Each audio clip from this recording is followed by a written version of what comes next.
Welcome to Vintage Helena, a series of profiles of individuals in the city of Helena and the state of Montana who have made many good things happen in our community. This is a profile of Ray Johnson, who as a little boy, when he was growing up in Helena, loved to draw. Ray went off to college, got a degree as an architect, spent decades as an architect in our city and the state of Montana. His fingerprints are all over our city and our state, including this building that we're in. We hope you enjoy the profile of Ray Johnson. Don't be too early dumb and too late smart. You can go through life and be mediocre. And I was on a trail to do that. And fortunately, I got a job where people cared and pushed us. Having a good wife and a strong family just made it worthwhile to try to excel and be the best that you can. And don't give up. Ray Johnson's life has been anything but mediocre. He has enjoyed a very successful career as an architect in Helena. His career spanned over 40 years. Ray's life has always been rooted in the capital city. Well, yeah, I'm a Helena native, born at the old St. Peter's Hospital, raised in a house down at 140 Henry Street, which is now a parking lot in front of Simperman Hall at Carroll College. And it's a great neighborhood to be raised in. Lots of people that had an effect on the city of Helena lived in that neighborhood. My grandfather had a construction company, and he brought the sewer and water line into the original Capitol building, and then did some the concrete work on the additions that were put on, and then he did all of the landscaping and all the brick pavers that were done at that time. The whole sidewalks and everything around there were done in brick. And he also laid all the brick in the streets from the MP Depot all the way up to the end of Main Street back then. And he built the Placer Hotel, did several residences around town, and did a lot of concrete work. If you're walking around town and you see a horseshoe stamped in the sidewalk that says Lewis Johnson, 1910, well, that was his stuff. And the thing that's funny is there's several of those over by Carroll College, been there for over 100 years and don't have a crack in them.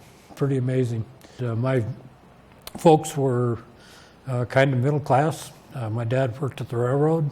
My mom was a stay-at-home mom for years and then went to work for First National Bank. But my dad was a fireman and an engineer for the Northern Pacific. And back in those days, we did things that you couldn't do today.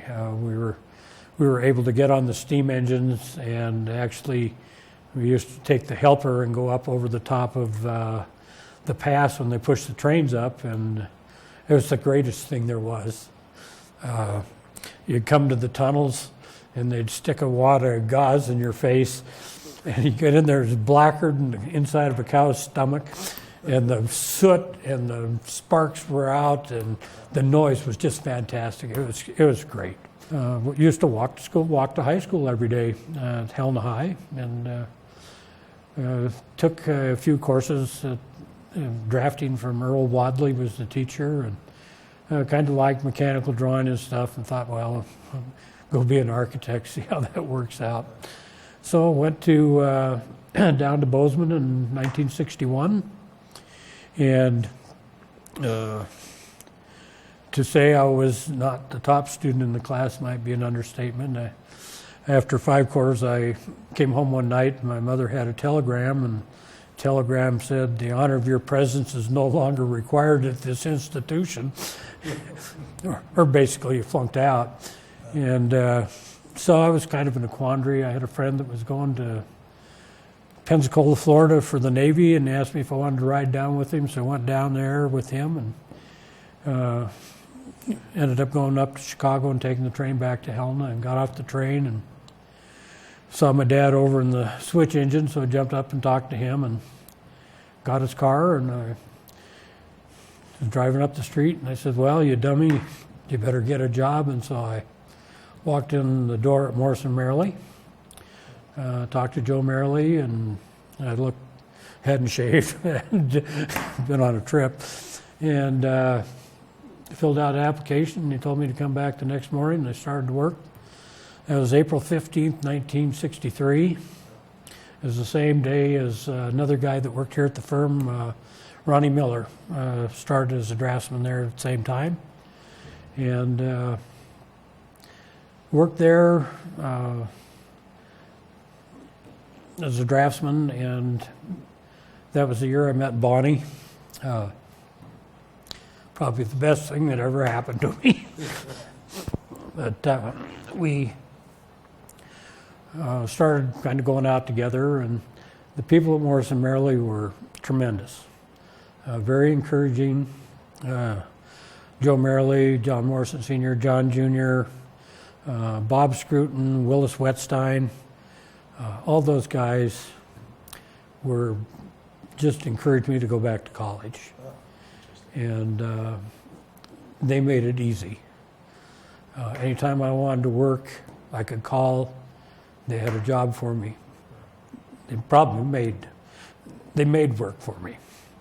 And then they eventually opened an office down in Bozeman, and I could work there anytime I wanted.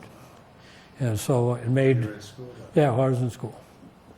I can remember the day I got a letter from the university saying that I had a tuition scholarship for the rest of the time I was in college if I maintained a current 3.5 average or whatever it was.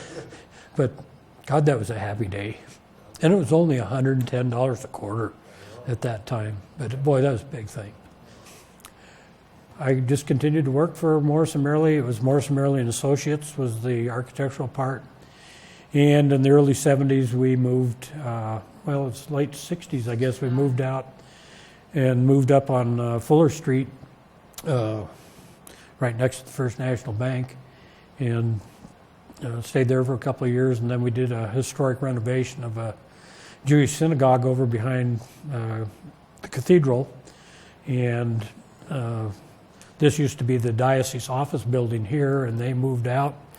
They gave us a chance to buy the building. They also wanted us to buy the mansion, but we passed on that. And so we moved in here. Was it early 70s we moved in here? And been here ever since. I took over, well, worked here for a long time, and then I guess I was president of the firm for 16, 18 years. And it's just great. We've done lots and lots of great projects. And my job was great because I had to learn stuff about every building I ever did. So the first thing you have to do once you get a client is go in and find out what they need, what their parameters are, what their expectations are, and then start gelling into something that's going to work for them. I wasn't, and our firm never has been a firm to design for awards. There are firms out there that do that. We designed for our clients. And so everything that we did was based on what our clients needed. Here at Carroll, we go back a long ways. The first project we did was in conjunction with Herb Jacobson, was the first part of Guadalupe Hall. And then our firm did the addition to Guadalupe Hall. And then we did O'Connell Hall over here. And then we did all the additions to the Student Union building that's on up the campus. And I designed the sculpture thing that's out in front of the Student Union thing, the Tipping Rocks, with Father Dan Hillen, who is a terrific artist. His stained glass are hanging in the entryway here. And Wayne Whitney and myself are the project architects on the library. And I did several other additions and finish off spaces. Carroll was always smart. They built more space than they could use at the particular time. They always made sure that they had something to build into, and so this building was basically finished on the first floor, but was not finished underneath. So we had the whole basement area.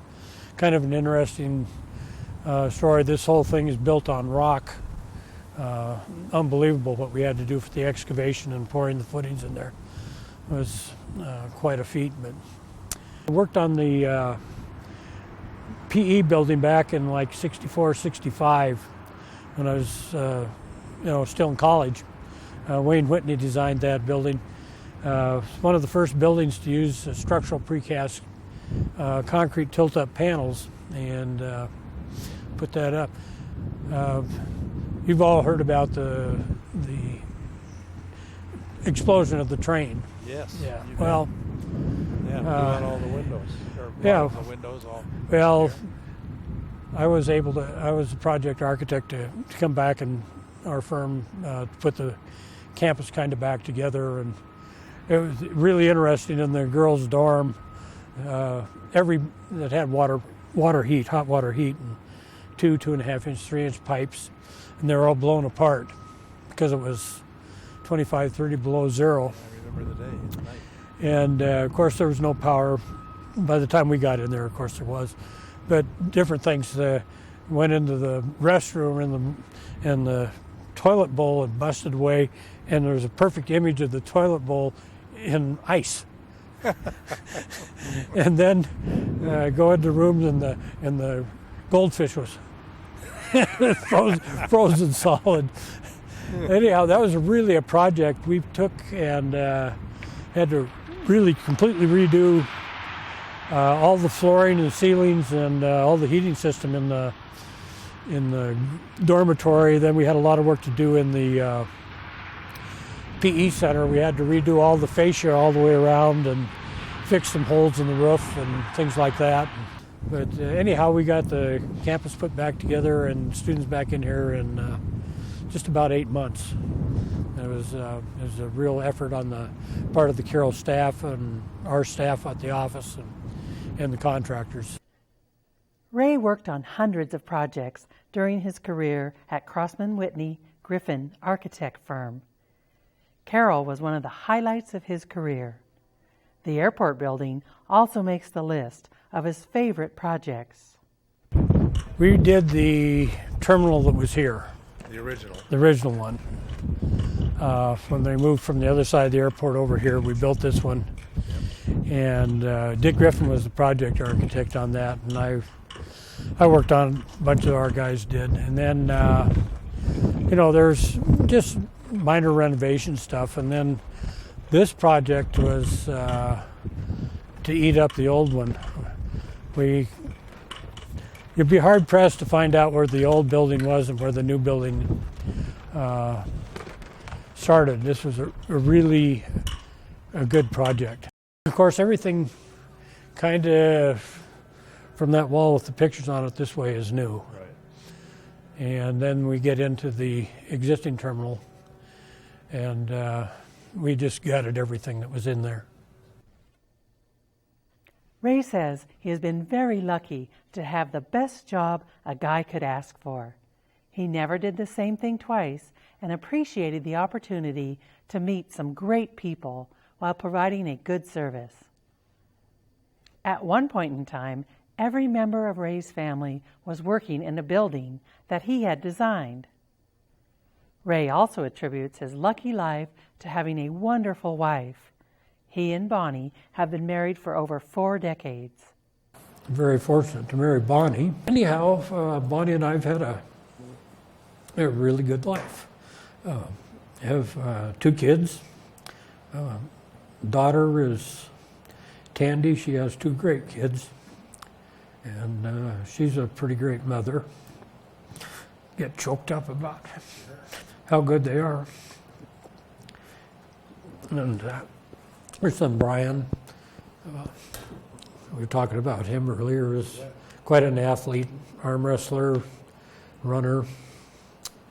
We've had things in our life that have happened. My wife had breast cancer. That was 30 years ago.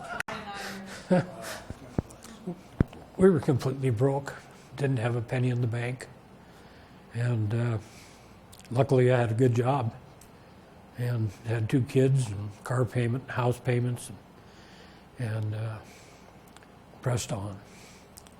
And very lucky, been successful. Ray really likes cars. One of his fondest memories is when his father bought the family's first car. Ray was 10 years old. It was a 35 Plymouth, and it had a cloth top, which he and his brother accidentally stuck their fists through. Folks finally did get a car, and I finally got a driver's license. And by that time they were up to a 1960 Ford Galaxy, and it only being one car, I figured out that the only way that a guy could really get the car was to keep it immaculate. And so it was clean, washed all the time. We lived on a dirt road. You know, there wasn't any pavement down there at those days. But boy, I kept that car slick, and whenever I wanted the car, it was almost available to me. My older brother wasn't so interested in that, but he got it occasionally. And I always had an appreciation for cars, and nice cars. And our first car was a 1960 Dodge 2-door hardtop, kind of an ugly sucker, but if you looked at it just right, it was pretty nice. If you looked at it. And when we graduated from college, before we graduated, ordered a 68 GTO, still have it to this day, and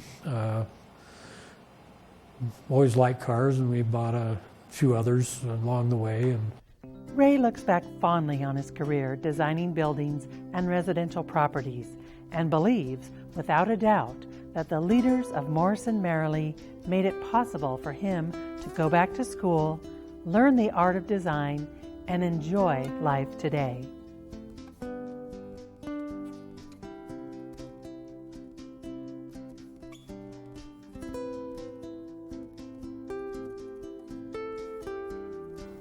Thank you for watching Vintage Helena. We hope you enjoyed this segment. If you'd like to suggest someone to be profiled by Vintage Helena, please contact us at HCTV.